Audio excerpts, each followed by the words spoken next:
Thank you for this opportunity, and I really appreciate that the Peacebuilding Commission is facilitating this session on Colombia, and obviously for the strong support that we have received from the Commission to the peace process. It's really a pleasure also to share this space, this moment with the speakers that have preceded me. So many Colombians committed to this process to be a success. Evidently, Emilio Archila, whose commitment to this is undeniable, and the effort that he has made and the government has made in furthering the peace implementation in the country. Mr. Roberto Vélez, as also part of this effort as head of the National Federation of Coffee Producers. Father de Roux, which I think needs no introduction in terms of what he has provided to the overall Colombian peace process throughout the years. And in particular, I'd like to highlight Ms. Lina Diaz, because she embodies really what this is all about. She also, as she says, is a victim, but a victim that shows what the victims has shown in this process, the generosity of the victims to be able really to show their openness, to work together hand by hand with former combatants, and really is an example of the reconciliation efforts that we need more and more every day in order to get what we want to get in terms of a stronger, united country around all these peace efforts. Now, also, I like to flag that we have many reasons to celebrate this 5th anniversary of the peace agreement. First, let's recall that only half of those countries that experience peace agreements reach a 5th year. So this is already something to highlight. And evidently, throughout these 5 years, successive governments have made their own part in terms of furthering implementation, in terms of witnessing important progress.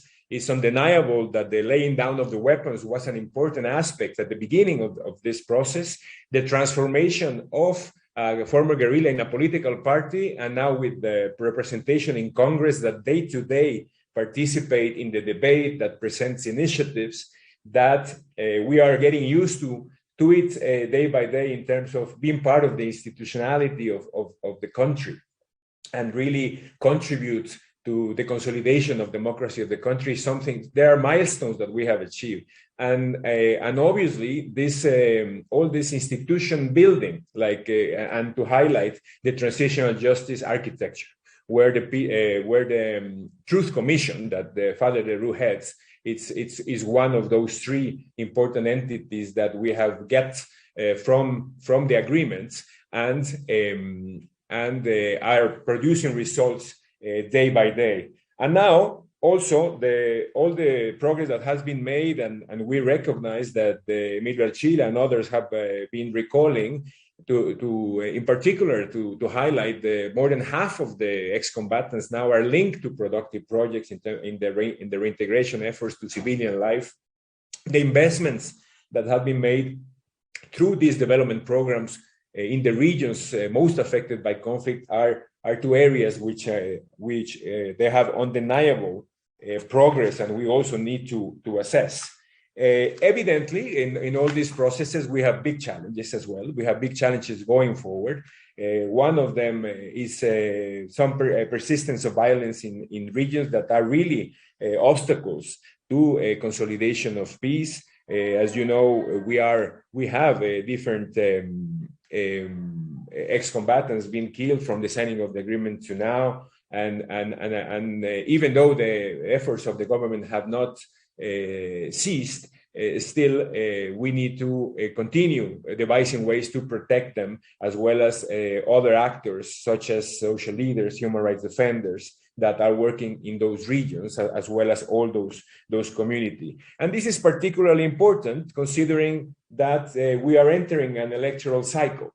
And as you recall, Mr. Chairman, the previous elections were the most peaceful and more participatory in the recent history of Colombia, that were the ones after the signing of the agreement. So all the security measures that could be devised, that could be implemented going forward, and I'm sure that the government is very committed to it, are very important in order to ensure that we have such a similar process in the upcoming electoral cycle.